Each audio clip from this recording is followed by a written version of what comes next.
What's happening, everybody? Dave Fleming with Adam Stone. Terrific second day here at the Carvana Mesa Cup presented by Proton. The big story of the day, everyone wanted to see what does Ben Johns look like with Gabe Tardio by his side. The first game was terrific, and then, here comes Kason Campbell, no ratty hat, with the big man, Greg Dow, and they were something special in game two, Adam. Yes, they were. They were firing away. Lots of loose first volleys from Gabe Tardio and Ben Johns. Quick hitting points from Campbell and Dow, and they played fantastic. Unfortunately, game three happened. Gabe Tardio, Ben Johns got it situated, found their rhythm, and were able to capture game three with ease. And Adam, they were chatting between points at timeouts. It was like, what is going on? So a very different vibe. They were cool, calm, and collected in a match that was very close at the turn in game three. So they're through, and they're going to play a couple of guys that we know very well from right here in the Phoenix area.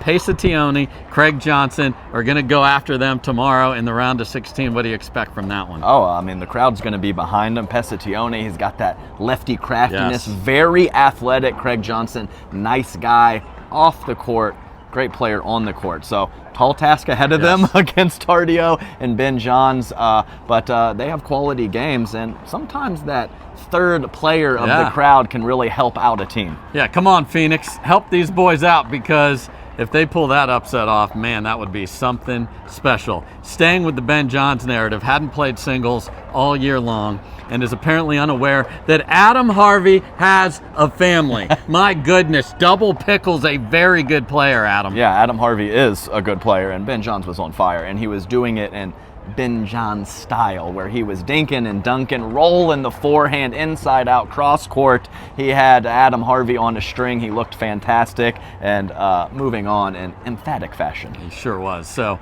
those two are going to be very fun to watch. And the other thing that I want to see here in singles, do we get Anna Lee and Catherine Parenta, who both skipped Tucson in the quarterfinals? They're in the same quarter. They'll play the round of 16 tomorrow. Now let's look at some matchups that we like tomorrow. Primarily in singles, there's just dynamite action in the morning. We'll start on the ladies' side. We have Zoe Wong, Paris Todd. Oh yeah, that's so good. Paris Todd coming off a big win in Tucson. Yes. I unfortunately picked Caitlin Christian, who's been playing great also, but Paris Todd did her thing in Tucson. So the variety of Zoe Wong, she's got great coverage up at the kitchen. She can hit the ground strokes on both wings. That should be a fun matchup, but of course I'm going to take Paris Todd to take that one. Yeah, living her best life. Yo. She won.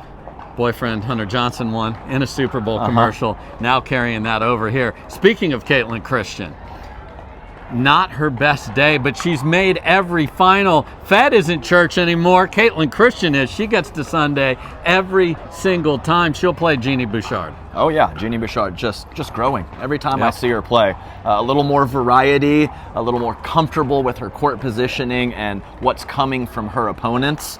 So the former tennis stars, one on the double side, one on the single side, they're going to have a good match tomorrow. They sure are. Another women's matchup that is very interesting. Georgia Johnson took Tucson off. Then we got Team Chill with J-Dub and Maggie Brasha. Now Georgia's playing everything. She's in singles, and she's going to play the ultra-competitive Kate Fahey tomorrow. Yeah, yes, she is. That's going to be fun. Georgia Johnson is a shot maker. Yeah. Her highs are extremely high. Kate Fahey is that battler. She makes a lot of balls. She's got the mental toughness. If Georgia plays at the peak of her powers, I will take Georgia Johnson. If she's anything below an 8 out of 10, I'm going to take that rock-solid Kate Fahey to get it done. On the men's side in the singles, QD, Jack Sock played against each other in our last match of the night, and the youngsters got Roddy and Sock. So now Jack has a chance at revenge in singles. He looked unbelievable. Anik Lohani had no idea what to do. Right. That jackhammer forehand was just flying past him. It seemed on thirds all the time. Who takes this one, Jack versus Q? I'm going to take Jack Sock. Okay. I mean, he was moving like a gazelle today, and specifically the inside-in forehand. He was stepping to his left, clearing his body over the high part of the net. Everything was dropping, and as you mentioned, a very good singles player. Anik Lohani had no answers. None at all. One last one I want to talk about. Christian Alshon, who made it all the way to the finals in all 3 events. So it's Triple Crown hunting in Tucson. Hasn't lost here at all as well. We'll play Dylan Frazier using that Yola paddle. I'm hearing that a lot this week. How do you see that one turning out? Well, I'm going to take Alshon. Okay. His singles was the last match of Championship Sunday on Tucson. This time he's playing the first match of the day against Dylan Frazier, who incrementally just gets better and better at singles without that tennis background, which is so impressive. I think Alshon's going to be too much with his court coverage and his shot making. And then Ben Johns has won 22 points in a row going into his round of 16 match. A man who didn't win 22 points in a row, but had a very good win. He'll play Roscoe Bellamy tomorrow, who took out the Pittsburgh kid, Zane Ford, in a wild match. That is a big test for Ben, as Roscoe Bellamy is playing some terrific ball right now. Yeah, and Roscoe has that length. Yeah. So some of those rolls in the dinking and dunking cat and mouse I was talking about that Ben Johns is so good, Roscoe can use his length to neutralize that. He's got a lot of tools at his disposal, and when he plays well, he can crack the serve, he can crack the forehand, and he can cover the kitchen. Yep, he's had a win there in the past, so Roscoe will come in here healthy, determined, motivated, but he's running into Ben at the height of his power, so where is that going to land? The only way you can find out is to tune in. So we're going to start at 11 a.m. local time here in Arizona. That's 1 p.m. on the East Coast. 10 o'clock Pacific time. Adam and I will have the call in the afternoon. So again, it'll be singles, mixed in the middle, men's and women's doubles. That's the way the progressive draw works. Round of 16 tomorrow. Don't miss it. For Adam, I'm Dave. Peace.